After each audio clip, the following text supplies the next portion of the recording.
This is the Office-oholics channel, where we cover theories, ideas, and things that you may have missed. In this episode, we're going to talk about Michael Scott, and does he have a dark side, or is he just an okay type of guy who just has a couple problems that he's working out? Let's face it, Mike just has never liked Toby. Toby's not part of the family, he's corporate. Even though Mike's corporate, doesn't matter. He still doesn't like him and wants to smash his face. You are the worst. I hate looking at your face. I want to smash it. Okay, you know what? I made a mistake. I committed corporate punishment. My bad. Now, it's pretty obvious that you can't go around spanking employees, even if it's your nephew, even if he's an intern.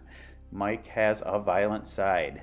And season 4, episode 14, Goodbye Toby, Mike threatens to kill Toby in front of the new HR rep, which is just incredible. It just shows how mad Mike actually is at Toby. I guess everything's okay. And that's not to say that Mike doesn't make things fun. You know, he has parties, he's interested in your personal life, but he also has a very dark side. He's not afraid to break laws to get what he wants. And Mike hates Toby so much that he's willing to plant what he thought was marijuana that he bought from the Vance refrigeration guys and plant it in his desk. Dwight called the police, but he couldn't go through with it. So, is Mike really a good guy? Or is he a bad guy? Would a good guy really plant that in your desk? Or in this next clip from season 6, episode 6, Mafia, does it just show that Mike lives in a fantasy world and doesn't think things through? And of course you have his second-hand man, Dwight, and I helping said, push not today, Michael into really not dangerous today, situations. Not tomorrow, and not the next day, or the day after that. And you can tell all your friends that if I see them, then they are already Now, of dead. course, that's really not what was said. Something like that. But Michael has a disconnect from reality, and it causes a lot of problems. And in the next clip from Viewing Party, season 7, episode 8, Mike has a loaded gun somewhere in his desk. He has no idea where it is. My desk at work.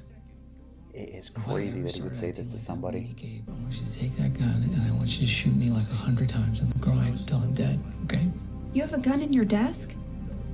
Having a gun in your desk and telling an employee to get it and shoot you if you act like another employee is not a great way to go. And it seems to be a central theme with Michael, that the self-harm and the self-loathing and the over-analyzation of his life brings him to frantic situations. And in season 6, episode 2, The Meeting, it comes out again with Dave Wallace. Do you mind if I sit this out?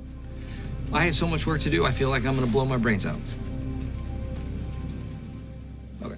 And his employees know that he has a problem. Phyllis, in counseling, season 7, episode 2, is glad that he's getting help, but she says it's because he's so stupid. But I think she knows there's something else going on with Mike. And the theme of killing yourself comes up in this next clip. Else and you want to kill yourself. That may seem like a good idea, kill but yourself. it's not. And it comes up right here again. Sorry, it sounded like you said it's snot. I'm so sorry. It is a central theme with yourself. Michael, for sure. Along with the killing and the suicidal talk and the self-harm, Michael also has a disregard for other people's safety.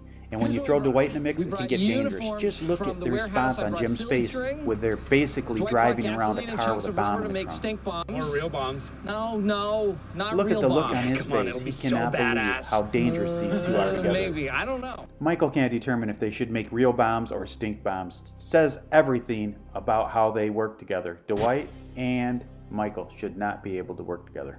All right, in this clip, Michael has Pam film, and she's done it before, just by how she talks.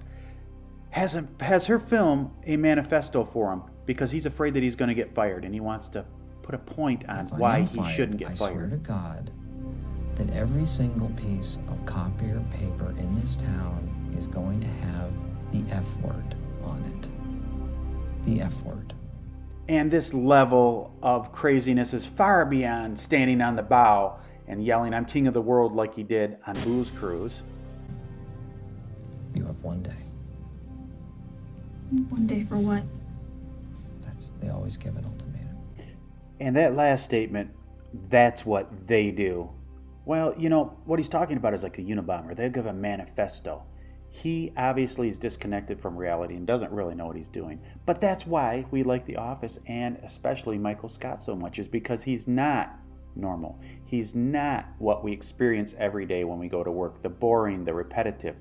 It's anything but repetitive. And that, I think, is really, truly why we all love The Office so much. Thank you for watching this episode of Office-oholics. And if you liked the video, hit the like button and subscribe. Thanks again for watching, and we will see you next time on Office-oholics.